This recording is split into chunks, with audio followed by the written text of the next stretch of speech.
Welcome to another segment of The Final Curtain Never Closes. I am your host, Genevieve Keeney-Vazquez, the President, CEO, and Curator of the National Museum of Funeral History.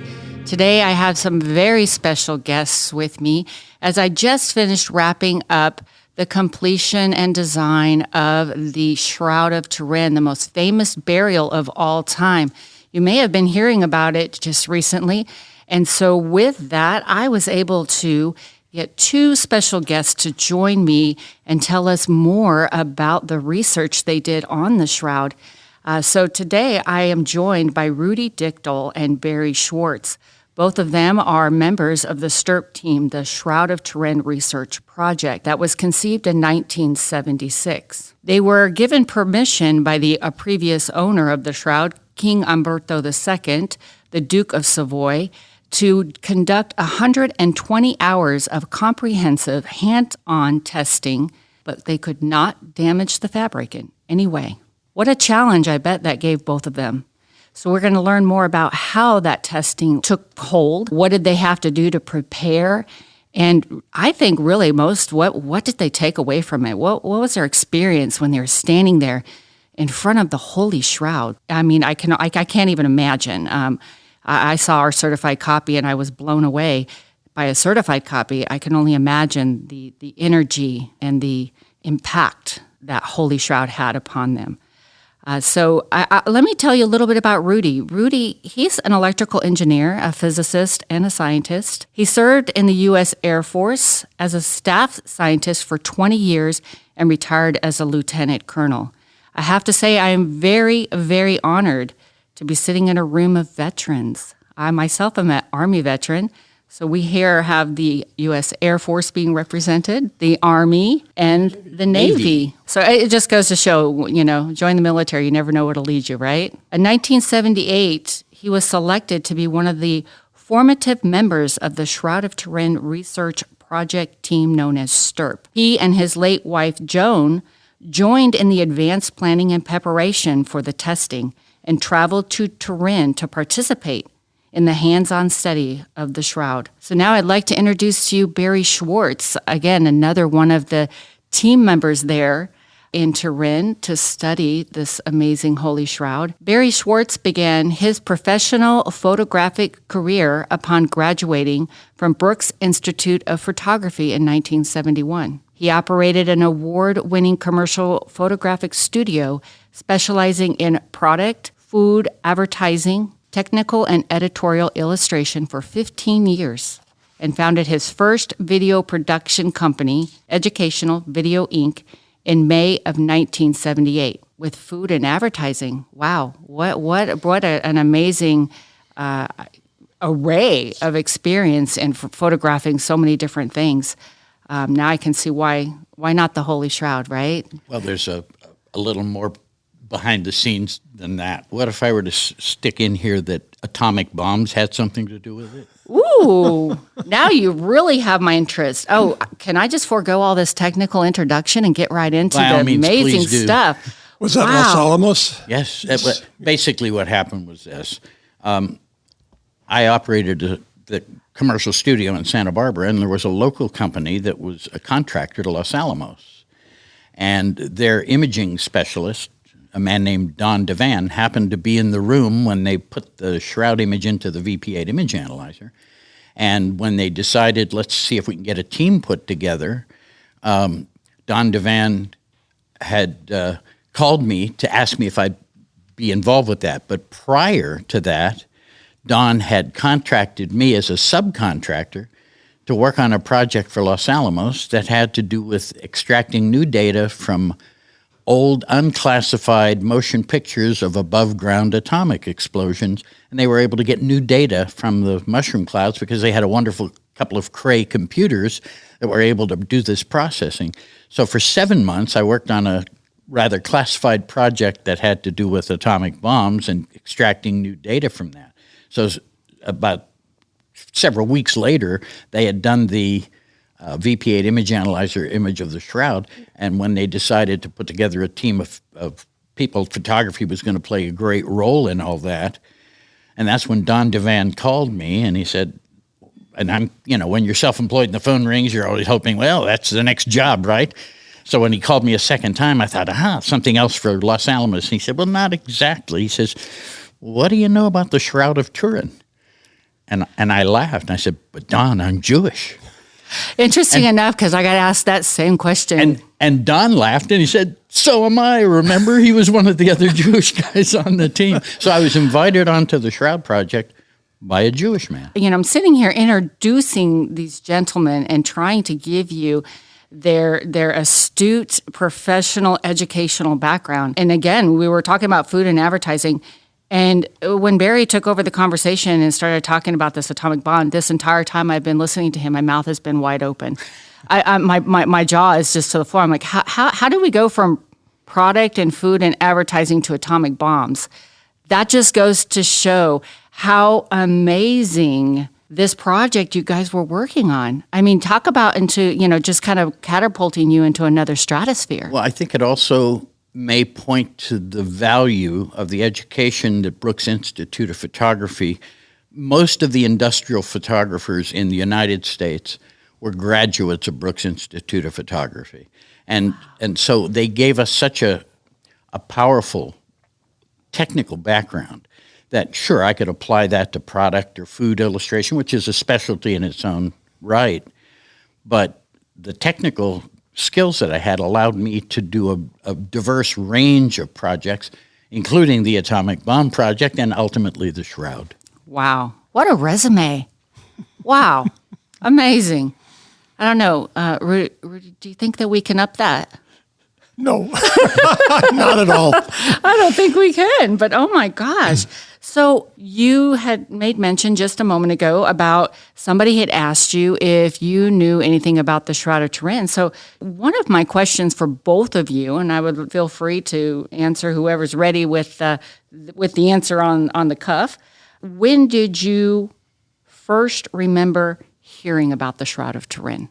I've been aware of the Shroud of Turin for 71 years. Wow. As a young boy going to a parochial elementary school, we had Notre Dame nuns and Redemptorist fathers, and the Redemptorist fathers published little brochures about the Shroud of Turin, and they would come to our class to teach religion, and the stories of the Shroud were told at that time. I didn't take any notice of it. I was just another kid in class, and they spoke of the Shroud. 51 years later, or 51 years ago, I went to John Jackson's house for the first time. John Jackson is the leader of the Stirrup gathering of scientists. We had just come back from a duty in Germany. I was an exchange scientist with the German government, and I had gone there with the intention of working on radar, but the director had a team that was doing acoustical sonar work against submarines, and they had gotten a brand new digital computer that enticed me to join his team. He also encouraged me very much to join his team. We had a wonderful time, but when we came back, my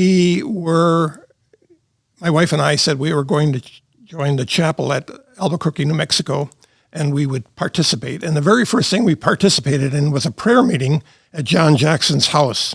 Normal prayer meeting, but at the break, we went to the kitchen for coffee, and I met John Jackson one-on-one over the coffee urn, and he told me that he was a theoretical physicist, and I told him I was an experimental physicist, and he asked me if I had ever heard of the Shroud of Turin, and I said yes. And he explained to me that as a young boy, he's always wanted to do a scientific experiment to investigate the Shroud, and we talked about the Shroud in great detail. And I said, if you ever do that, I want to be a part of it. That evening, as we left his house, he and his wife, Kay, were standing at the door. My wife and I, Joan, walked out the door, and he says, Rudy, do you realize you're the first person that I've ever spoken to that knew about the Shroud before I had to explain it in great detail? And that cemented our friendship, and we had a lasting friendship. We were assigned to Albuquerque, New Mexico, the Air Force Weapons Lab, for 6 years together, and we did a lot of things together that you would never believe what we did. Is a lot of it top secret? No, Oh, no, okay. This was the fun stuff. This was the fun stuff. Okay. The top secret stuff I don't talk about.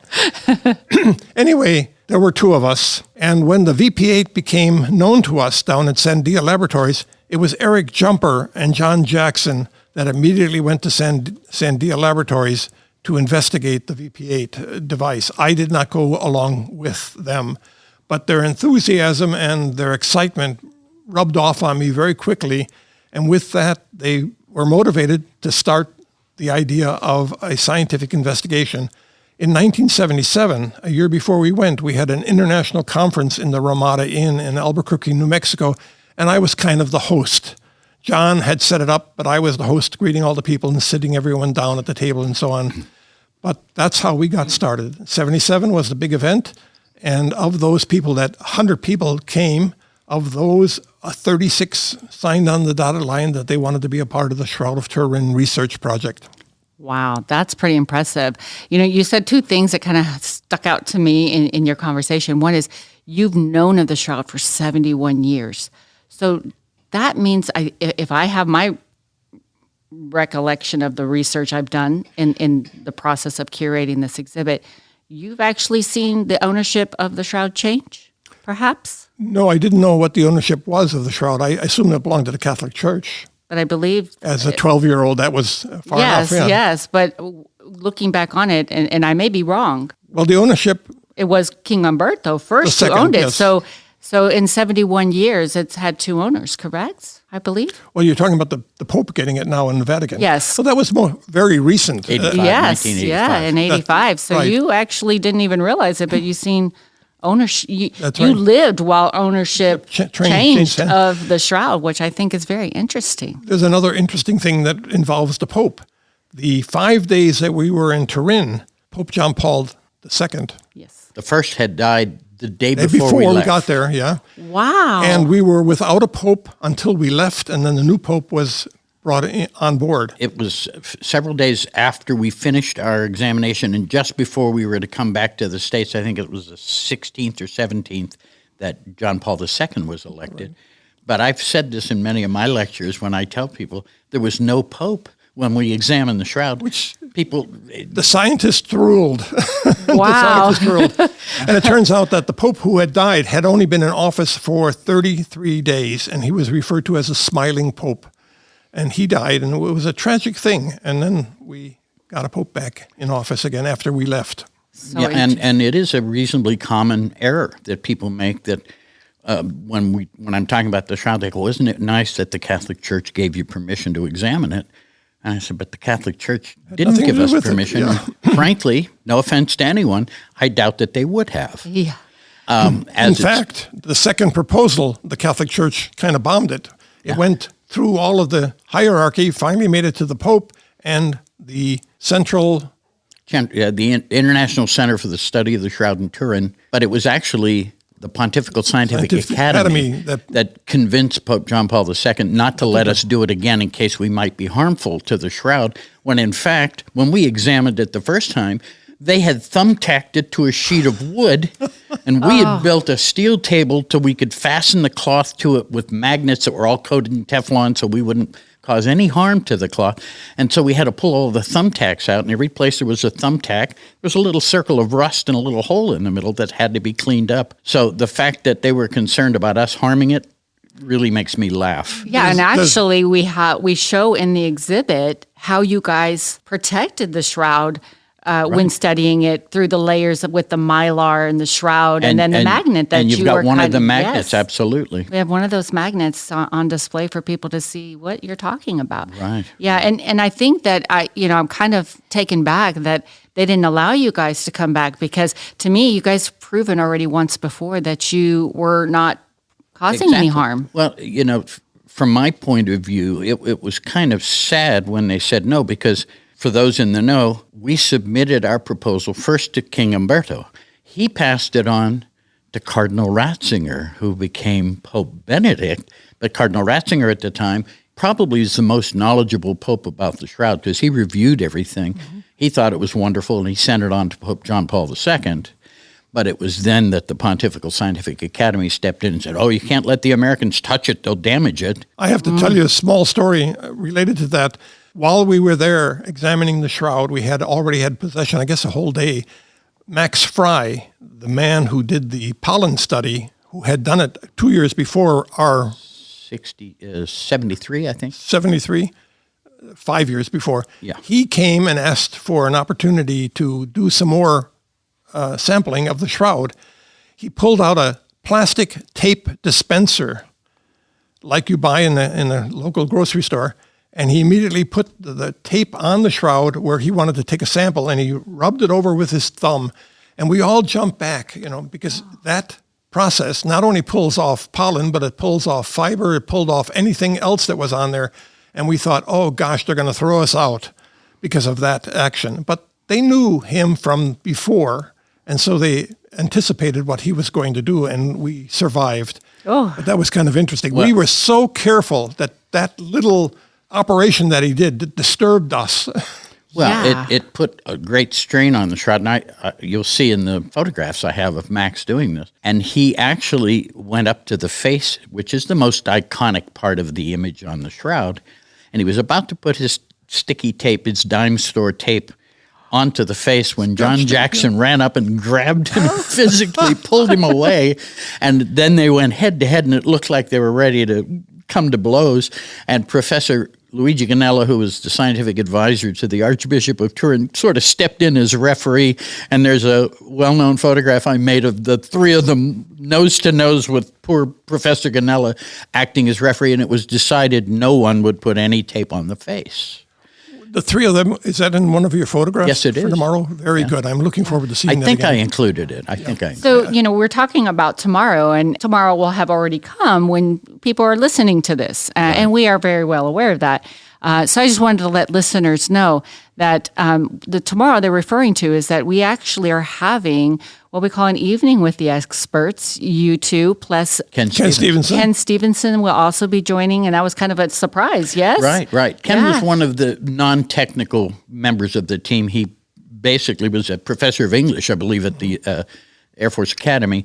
And so he became our kind of public spokesman. Our front man. Our front man, He our handled PR. all the news media and everything else, and the great. people's questions and everything, because we were busy Yeah, we studying were the shroud. a little busy doing other things. Yes. So we're going to actually be recording what's going to be happening tomorrow night. So listeners, if you want to learn more about some of the behind the scenes with these experts, we will have this recorded and available on our website in the near future. So please look out for that so that you can continue to learn more about that, in which we definitely are not going to be able to cover just in this one segment. But please continue on. I just wanted to put that in there so that listeners know that there's potentially more for them to learn. Well, I just think that it was what people should know is that the STIRP team, our team, also planned to do tape samples. However, Ray Rogers, the lead chemist of the STIRP team from Los Alamos National Labs, contacted the 3M company, the actual Scotch tape people. Oh, yes. And they manufactured a specific tape that would leave no gummy residue on the shroud when it was peeled up. Every place Max Fry had put his tape, they had to clean up the sticky residue that attracted dust and dirt. We had tape that would leave no residue on the shroud, plus the mylar backing of the tape had specific optical characteristics to allow for polarized light microscopy to be done directly from the tapes. So it's a little different than what Max had, who obviously stopped on the way to the palace and picked up a roll of dime store tape. And so we also had a tape experiment. And instead of using his thumb, Ray Rogers and Robert Diniger, who was also a physicist from Los Alamos, they had designed and fabricated a stainless steel torque applicator so they could control the amount of pressure applied when they stuck the tape onto the cloth. And you have that we've loaned that to you. It's in your exhibit. Exactly. So you can actually see the actual torque applicator that Rogers and Diniger used. Yeah, and you kept talking about the tape, and I was like, I wonder if this is where the torque applicator comes in. It's exactly where And it's so I have a quick question. You were talking about 3M had created a special tape. So did you already preempt knowing that you would need this special tape made? Rogers or was did. this? Oh, he did. So Look, Ray Rogers, no offense to any of the brilliant members of this team, but I always looked at Rogers as maybe the most significant researcher from Los Alamos at the time. A brilliant chemist, prodigy at age 15. He was the head of chemistry for an oil company. His father had been killed in an explosion on an oil rig. He was a prodigy, chemistry prodigy, and when the World War II started, all the men went off to war, And at 15 years old, Rogers was given the job of being the lead chemist for that oil company at age 15. So he was a brilliant guy. And so Rogers understood that if you're going to be really careful with something as precious as the Shroud of Turin, you don't just go sticking a bunch of tape on it. You want to apply a known amount of pressure. I mean, that's what a good scientist would do. You want to control the amount of pressure. You want to make sure that when you peel it off, you don't stick it onto glass, because it would take anything embedded in the gum and press it deeper into the gum. So he had special well slides made with a few millimeters of space, and so the tape samples only were touching on the edges, and there was a few millimeters of space underneath. All this was designed and fabricated before we ever left for Turin. And thought about in advance of going to Turin.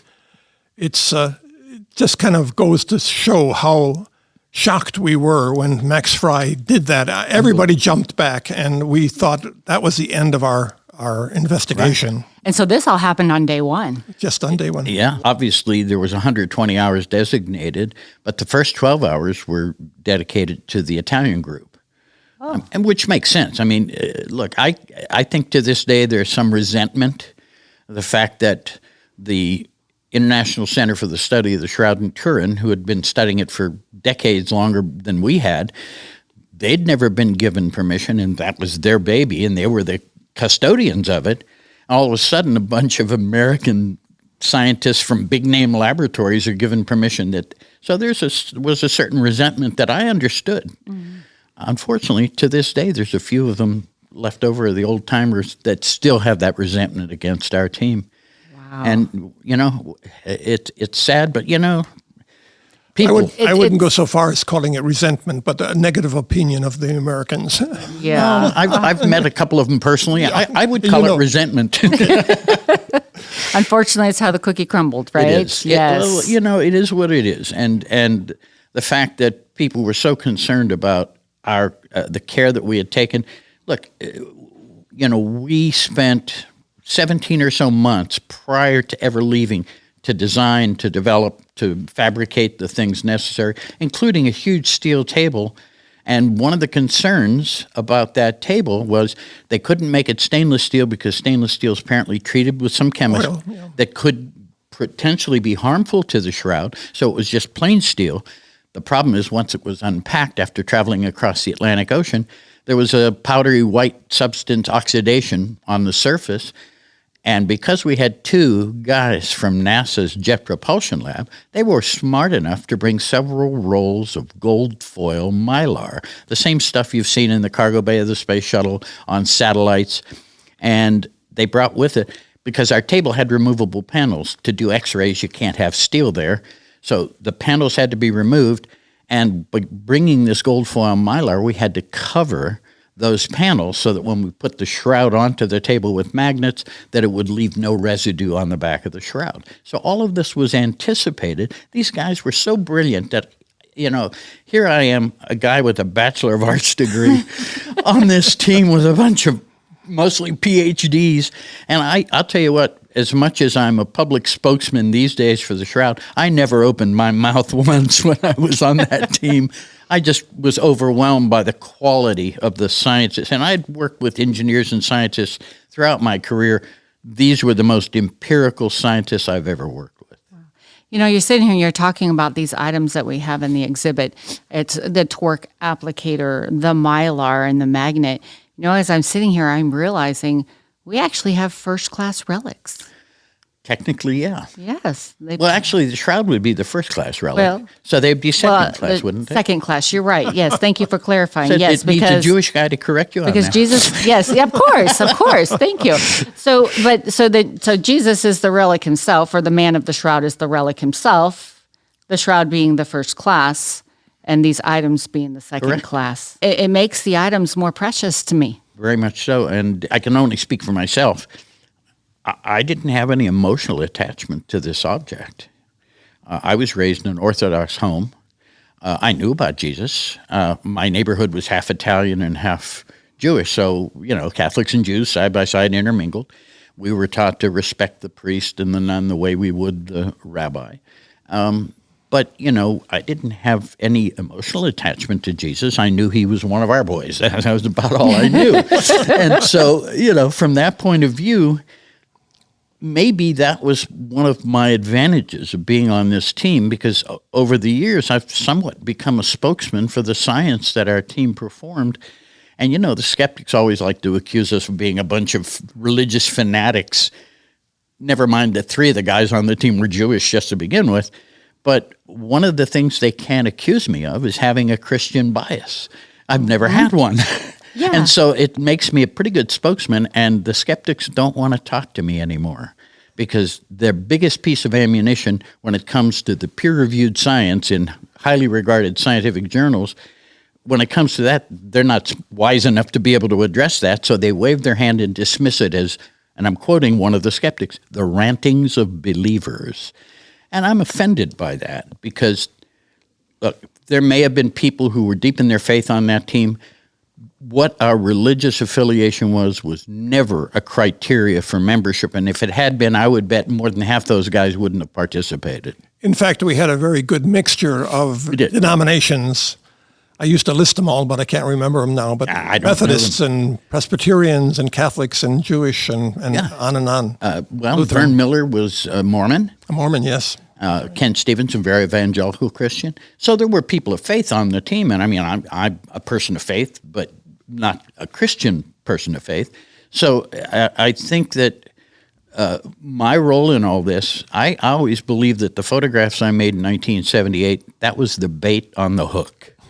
Got me hooked. And once we came back, those photographs were in demand. So even though other team members could publish their work and be finished and move on, I had to maintain the images, had to make them available to researchers, to television production companies, to magazines and books, authors of books that were writing about the Shroud. And so I never could disengage completely. And then it was when that guy called me up and told me Leonardo did it, that I said, this is ridiculous. I had access to all this science, but who reads scientific journals, especially back in those days before the internet became what it became? You'd have to go to some university research library just to find one of these journals. So the public had no access to it. And that's when I decided to build Shroud.com and collect all that material and archive it and make it freely available to everybody. And that's where we are now. And the website's turned 27 in January. So we're... Congratulations on that. So, as Barrie mentioned, he was not able to disengage himself from the Shroud of Turin. I was able to disengage myself because I had 4 children, young children. We had just bought a new house, which was only a couple of years old, and it required a lot of renovation. Sure. And unfortunately, I also fell into the trap because I was asked to give lectures, and that's how I met Nora Creesh, by giving a lecture at our church. And ever since then, she's been involved, and she followed me around and asked me questions, and I hopefully motivated her to become a Shroud of Turin expert. And I met Nora when Rudy brought her to my house in Colorado. I live in southern Colorado in Florissant area, in the high country behind Pikes Peak, and Rudy brought Nora to meet me then and came to the house and, of course, got to see the beautiful view from my front door. But so that's how I met Nora. So Rudy, who's been responsible, and Rudy and I have somewhat stayed in touch over the years. I came more up to so Boulder. than others. Yeah, more so than many of the others. I mean, we're still far enough apart that we don't drive over to see each other every day. A couple hour drive. A couple of things that I wanted to elaborate a little bit on. But so, Rudy, basically, your involvement with the Shroud now, after you studied it, was just pretty much giving lectures on the work that you did there? That's right. Barrie, we know you took all the photographs, correct? Yeah. And so give us a My little bit real about... involvement Yes. and only involvement was I was a member of the board of directors. Okay. And that was kind of an honorary title because I didn't go to all the meetings.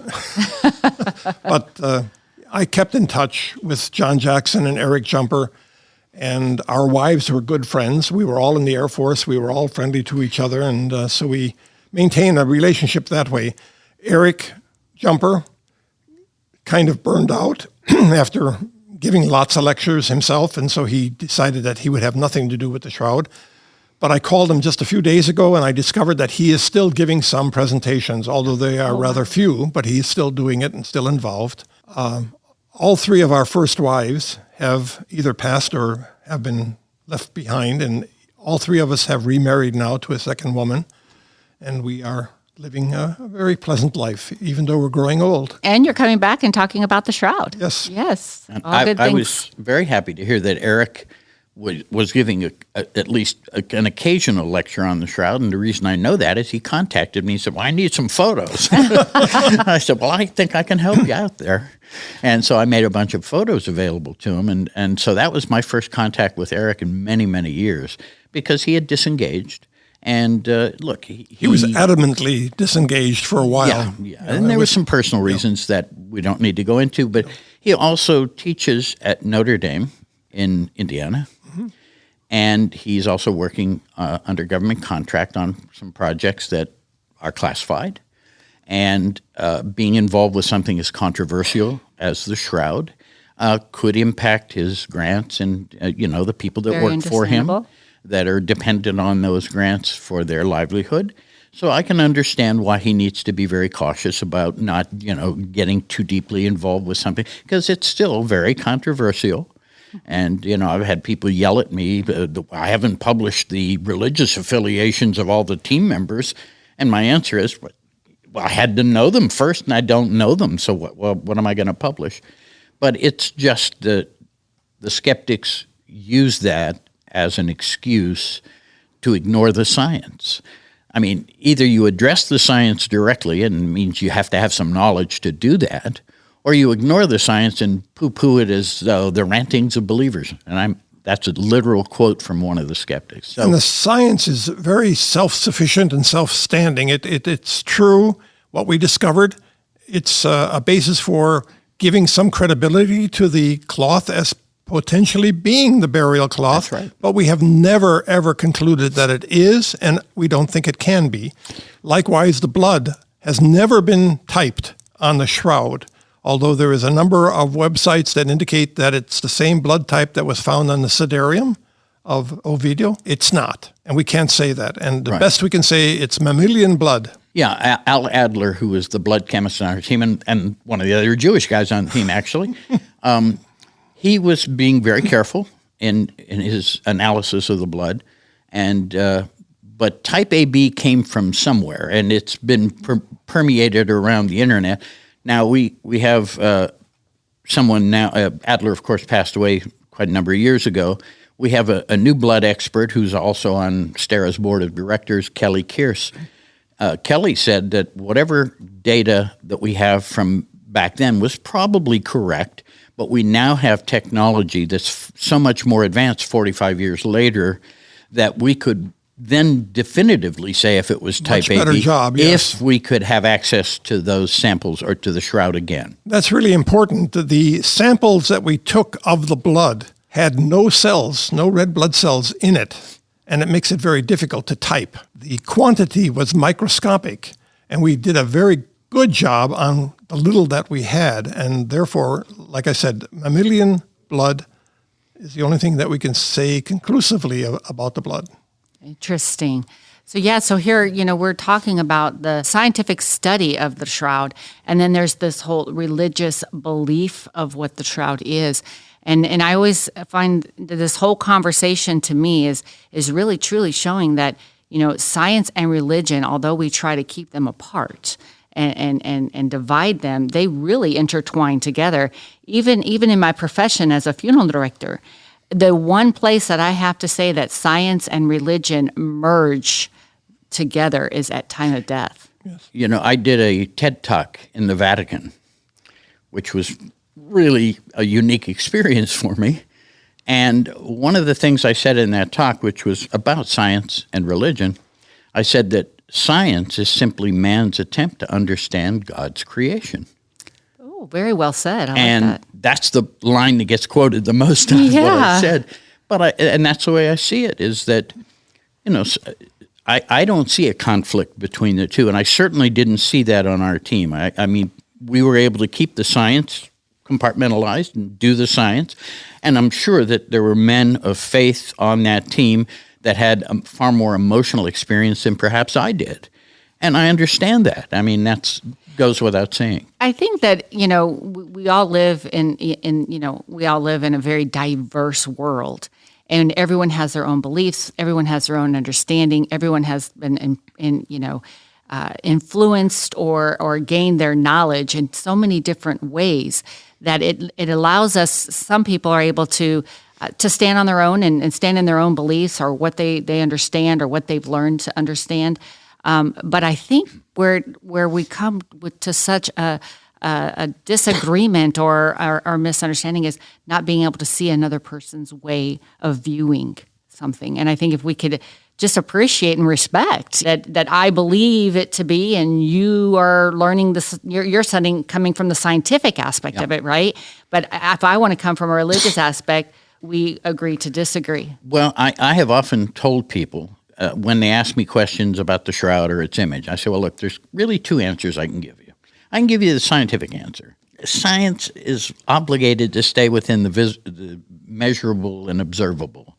Faith has no boundaries. And with science, too, aren't we also limited by the technology that we as man have been able to create, right? Yeah. So even though, there's a place where science can't go. Exactly. But faith, and I tell people, look, if is your faith so weak that you need the science to support it? If that's the case, maybe the problem isn't science, it's your faith. You should go back and re-examine that. Because, look, science can never prove who the man is.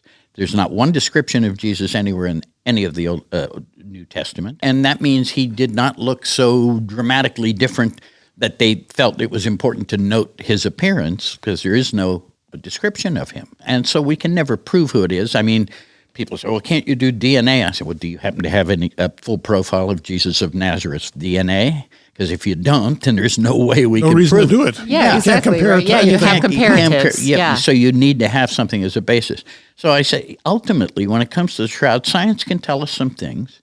But if you look at this more as an object of faith, well, then your faith can kick in, and who cares what the science says at that stage of the game? Believe what's in your heart. To me, that's more important than anything we can publish in a peer-reviewed journal. But what's important is that we can show that this is not some manufactured medieval relic. We've proven that, and I can say that unequivocally. We've proven it's not a painting, it's not a scorch, it's not a photograph. That we've proven. And that because, mainly true that the image is only on one side, correct? Not just on one side, but only on the top surface fibrils, just a couple of microns deep. So, I mean, and you'll see that I did transmitted light photographs of the shroud, light passing through the cloth. From the back, yeah. Yeah, so what's important with the transmitted light is anything that has been added to the cloth, blood stains, water stains at the periphery, they're all visible on transmitted light. They're even visible on the X-rays. The image, certainly pigmentation would be visible. Any added pigments, paints, or binders, once added to the cloth, when we transmit light through the cloth, we'd see them, just like we see the blood stains. They add density to what's coming through. They absorb some of the light coming through. We are very fortunate to have the shroud because it's something that's associated with death, and the Jews did not care for that. And so the person who put it together and kept it intact and passed it on down through history did a very great job. It was very difficult for him to do that. But we have no other shrouds from burials, Jewish burials particularly, because they were corrupted with the body. The body and the cloth got corrupted in the grave, and they never came to the surface. But somebody picked up that cloth, and preserved it. And eventually, Thaddeus or Thomas, we're not sure, but we think it's Thaddeus, who brought it to what was known as Edessa, Turkey, and King Abgar V. And Edessa is now called Urfa, and has recently changed its name. It's Sali Urfa. And it's a very interesting location because that's where Gölbekli Tepe is located, within a few miles of that location. So there's a lot of archaeological interest in that area, and a lot of stories and history that go with that, with the shroud and how it got to Constantinople and finally to Europe. Yeah, think about this. The shroud violates two Jewish laws right off the bat. It's got blood on it. Jewish law says it must be buried with the body. Correct, yes. It bears an image which to this day Orthodox Jews and Muslims forbid dramatically so. So you couldn't come running out of the tomb going, look what we found. You might have been the next one on a cross. Very true, yes. So they had to be careful to sort of privately hide this and care for it. And you mentioned it should be left in the grave with the body, but there was no body in the grave. Right. Correct, No yes. body, nobody. No body or no buddy? But Yeah, no no, body. there was not. The body was absent. Yes. So I need to share with you at this moment, I think it's the appropriate time to tell you what my little Jewish mother said about the shroud. Born in Poland, immigrated as the youngest of 4 kids at age 7, raised in the Orthodox tradition. She finally gets to hear me give a lecture on the shroud. And we're finished, and Ken Stevenson was there, so you can ask him about this later on too. But we're driving home, and my mother was absolutely silent. And when a Jewish mother is silent, be afraid. Something's wrong, yes. Be afraid. So I finally turned to her, and I said, okay, Mother, so what do you think? And she said, well, of course, it's authentic. It took me 17 years and all the science available to me just to reach that conclusion. And she hears one lecture, and she says it's authentic. I said, well, what makes you say that? And then she got that condescending tone of voice that a mother knows how to get. And she, Barrie, they wouldn't have kept it for 2,000 years. If it had belonged to anyone else, it wouldn't have mattered. Very well said. I was thinking the same thing like when And you were that's, discussing from a little old Jewish lady with a high school education, that's a pretty profound statement. And the more I thought about it, the more I realized that anyone who preserved that after the fact, now obviously it was separated from the body, anyone who did that was putting themselves at risk. Why would you do that if it's just Joe Blow in this cloth? Yeah, and I think during the research, they hid it a lot, right? It was kept hidden. Yeah, During research? Well, during my research for the exhibit, as I was curating, I believe I read somewhere where it was hidden. It was like wrapped up and hidden in a. For 400 years in the wall of Edessa. Yeah, exactly. Yes. And also, Aldo Goreschi, who was an Italian photographer in Turin, who worked with Henriet, who made the 1931 photographs, printed his prints for him in the darkroom. Aldo Goreschi has written 2 papers. He made a replica shroud. He believes at some point in its history, it was rolled up and in a tall clay jar. Moisture then accumulated from condensation, and some of the water stains that we see on the shroud are not from the fire of 1532 that everybody said. Some are, for sure, but some. What he did was he actually created a replica, put it in a clay jar, allowed some water to accumulate in the bottom, pulled it out, and the stains are almost identical to what's on the shroud. So I believe that his papers are both on shroud.com, by the way. I believe that at some point in its history, it may have been in the wall at some point, as that's been talked about by historians, but I also believe that at some point it was in a tall clay jar, and it might have been forgotten, sitting hidden in plain sight in a room full of tall clay jars, off in the corner somewhere maybe. So that's quite possible as part of the missing history, because there are gaps in its history, which of course gives the skeptics all the ammunition. So, it's got to be a fake. You can't show us a chain of custody from the 1st century to today. Well, I would say it's pretty hard to show a chain of custody from many archaeological Or anything, yes. Yeah. So, I mean, just the fact that there's some gaps in its history, there's still references to it in many places throughout history that. We published an article by Joe Marino that it goes into great detail of timeline of the timeline of references to a cloth with an image of Jesus on it. It wasn't called the Shroud of Turin then, of course. Didn't get to Turin until 1578. So is that when it got the name, the Shroud of Turin? Absolutely. It was brought by the Savoy family to Turin in 1578. And in 1978 was the 400th anniversary. Mm-hmm. That's why they put it on public display and gave us the permission to examine it. So, there's a lot of missing time in its timeline, historical timeline, but that doesn't disqualify it from being what it is. Exactly. In the 400 years that it was in Turin, it only left Turin one time, and that was during World War II. They wanted to protect it, and I guess they brought it back to Chambéry, didn't they? Actually, it was in a convent. It was in a convent. I'm trying to remember the name of it. I'm sorry, it's in French, either. and I'm not very good at that. Saint Virgin, Saint Virgin, I guess is in English. Yeah, and it was the only person who knew it was hidden in that. It was hidden below the altar. Was the one person at that monastery knew it was there. The monks didn't even know it was there. And it was because, A, Turin is an industrial city, so it was at risk of being bombed. And so that was one reason. And B, Adolf Hitler was looking for things like the Shroud, the Spear of Destiny, because of his occult beliefs, right? Yes. So there were a couple of good reasons to take, but that's the only time it's left Turin. Interestingly enough, when King Umberto II died in 1983, in his will, he left it not to his son, which they'd done for over 500 years in their family, not to the church, because he understood it would take 130 cardinals to vote, but to one person, the living pope. And so in 1985, the will was probated, and Pope John Paul II became the first legal owner of the shroud outside the Savoy family in over 500 years. And that caused a lot of concern in Turin because they thought that the Pope would take it to the Vatican and put it in the Vatican archives and nobody would ever see it again.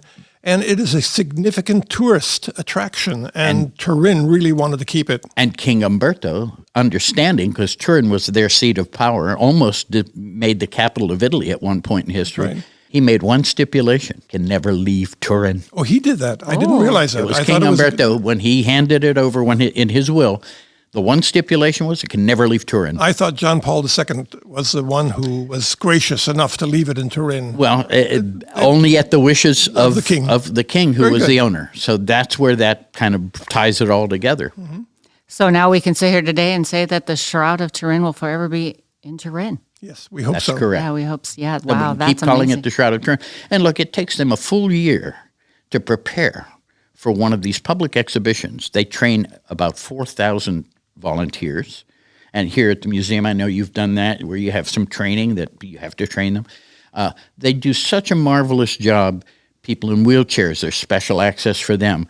People who are visually impaired, they have a miniature replica, three-dimensional replica of the shroud made of metal, cast metal, that people that are visually impaired can use their hands and feel the image of the shroud. It might be appropriate to mention that the next public showing of the shroud is going to be 2025. So people should start preparing now. Now, they haven't yet made the formal announcement. That has to come from the Pope. And there probably will be tickets again. And it's free. It doesn't cost money, but you do have to have a reservation. Yes. And that's how you avoid the 10-hour waits that people had to do in 1978 because of the internet. About 9 or 10 months before a public exhibition, their reservation system goes online. They usually make the announcement 12 to 18 months before a public exhibition. That gives Turin time to gear up both security and training people and get everything ready for 1 million or more extra people showing tourists up. Showing up, tourists. Pilgrims, I would call them. Pilgrims, yes. Yeah. So how often does the Holy Shroud itself come out for a public exhibition? Up to the time that we were there, it was about every 40 years. It would be put on public a couple times a century. After we left. It's been... We were there in 78. They showed it again in 1998. They showed it again in 2000. 1998 was a celebration of the first photograph. So that was 100 years. By Secundo Pia. And they asked John Paul, so do we do it in 1998 or do we wait for the Jubilee year 2000? And John Paul said, both. Wow. So the people of Turin were not thrilled with that because it's, a lot of preparation. A lot of work, a lot of 2 years logistics. apart. And also they felt that, if we show it too often, people will stop coming and say, we'll catch it next year. So, but historically, a couple of times a century, but then they showed it in 98 and 2000, then again in 2010, because in 97 there was a fire that did severe damage and they repaired it. And so they showed it in 2000 to let people know. Then 2010, they had done a restoration in 2002 where they sort of changed the way it looked. So they showed it in 2010. They showed it again in 2015, and now it's going to be 2025. Yet the formal announcement hasn't come from the Vatican or Turin yet, usually 18 months. So I figure by the end of this year, early next year, they'll make the formal announcement, and then we'll make a big blast about it on Shroud.com. But until we have something formal, we can't say much. In the meantime, you can come see the certified replica that we have here at the museum.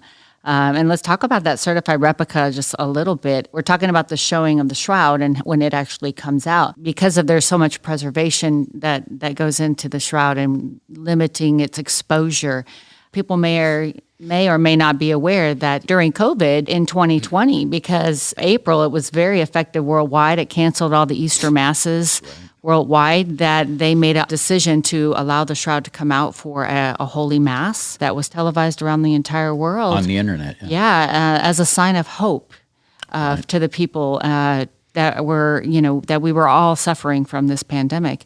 And we always, you learn that the shroud has always been that symbol of hope during war and pandemics and human calamities that we in our faith have turned to, for that sustainment through troubled times.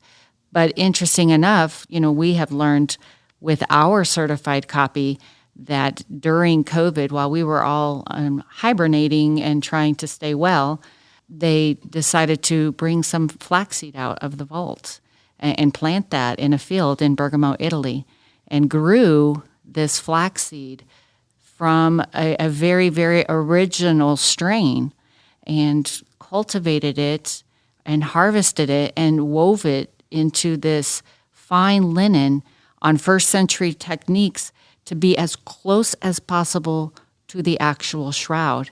And then they laser imprinted the image exactly as it is on the shroud. And that is how our certified copy was made. I was not aware of that. That's very interesting. Yes, and there was they were supposed to make 10. It was to yield 10 copies. Unfortunately, 3 of them didn't make it through the print process properly. Yeah.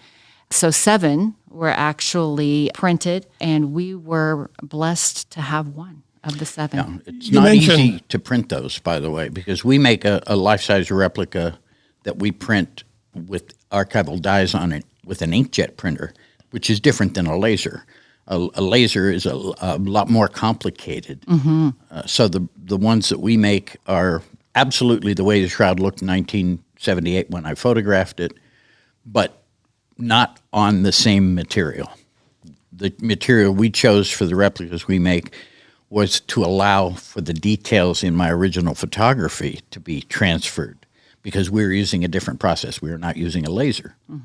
So it's very interesting. You mentioned the preservation of the shroud. It's really not preserved properly. Really? We had suggested a hermetically sealed box, but that was too technology modern for them, and they preferred their wooden box. So the shroud is rolled up in a red cloth, and it's put back in its wooden box and put in the chapel of the shroud altar. So it's exposed to the air for the 40 years. But not anymore. Okay, go ahead. 1997, there was this fire. Yes. That destroyed the chapel, damaged the cathedral, damaged the royal palace. They're all connected to each other. Physically, you can walk from one to the other inside. And after the 1997 fire, it occurred to them that maybe a wooden box isn't the best idea. So they had, I think it was the Italian gas company, which is a giant government utility, put up 25 million euros, and they designed a steel cabinet, fireproof, light tight, and with a nitrogen-argon atmosphere similar to what the Declaration of Independence in Washington, D.C. is preserved. Light tight, airtight, temperature and humidity controlled. So now it's better preserved than it's ever been in its entire history. Is it backfilled with nitrogen gas? It is, okay. That was the key point. Yeah. We propose a hermetically sealed case that could be vacuumed, exhausted, and then backfilled with dry nitrogen gas, and that would keep the shroud well preserved. It's funny. It comes out of the wooden box. It gets put into a bulletproof glass case. Yeah, because that's how I always have seen it in the research. And they have dry nitrogen gas flowing through the glass case to preserve it for the few weeks that it's on display. But then immediately it goes back into the wooden box and it's exposed to the air. But now it's been resolved. Yeah, because of that fire, I think that rattled their cages enough for them to say, maybe this wooden box isn't the best idea. And so they ultimately did what you just described.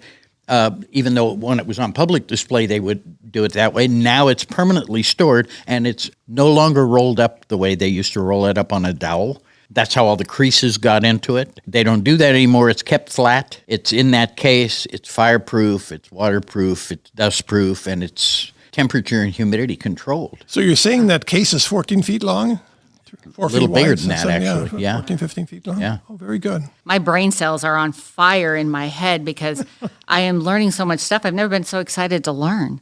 You guys made this so fascinating, and I wish that we could put this podcast on for 3 hours. But Thank you for the opportunity. That's we very appreciate gracious that. of you. thanks. And so, I sit here and I think to myself, this shroud has survived through so much unpreserved, right? Several trials by fire. Yeah, and travels, and so it makes you wonder, how could this cloth be so durable? What is keeping it together? And now, we've done all this preservation to ensure that it stays for many, many, many, many decades. One of my surprises when I first saw the shroud was just how well preserved it was. But remember that after the fire of 1532, when it was repaired by the Port Clare sisters, they sewed a backing sheet onto it because it had been weakened, the Holland cloth. Of course, in 2002, they removed that backing cloth. They removed all the patches. They steamed it to get those creases out. They scraped away all the char and vacuumed it, which means no future pollen studies can ever be performed. And they sewed a whiter, brighter sheet onto the back of it without any chemical analysis to determine if there was anything potentially dangerous or harmful. And by putting a whiter sheet behind it, they cut the apparent contrast, making it a little more difficult to see the image, which is faint to begin with. Since we're coming to the end of our discussion, I just want to bring out one other point. The cloth is given to us for a reason. And I always go back to doubting Thomas. He had to see Christ in person. He had to put his hands in the wound in the side and the wound in his hands. And I think we have an opportunity to appreciate the shroud as something for the people who don't believe that they might come to believe.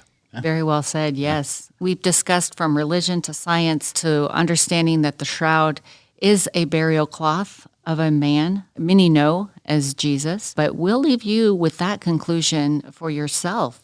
Bring your own mind, bring your own heart to the exhibit and look into it further and read all of the information, revalidate some of the things that we've said here and walk away with your belief. Gentlemen, this has been fascinating. So if you want to learn more about the shroud, please visit shroud.com.